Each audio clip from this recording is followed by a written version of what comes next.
Katowice to attend Economics Without Border conference at University of Economics. The conference has been very, very exhilarating. There have been very good sessions and I'm enjoying it.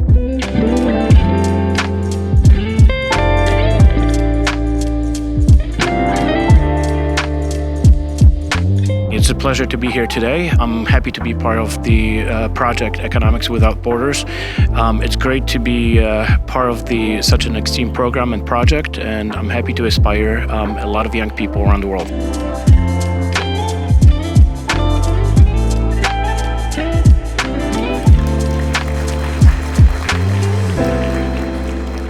Visiting the University of Economics has given me an amazing perspective of my future and has just changed my perspective of my future and how my career can go and where I can study.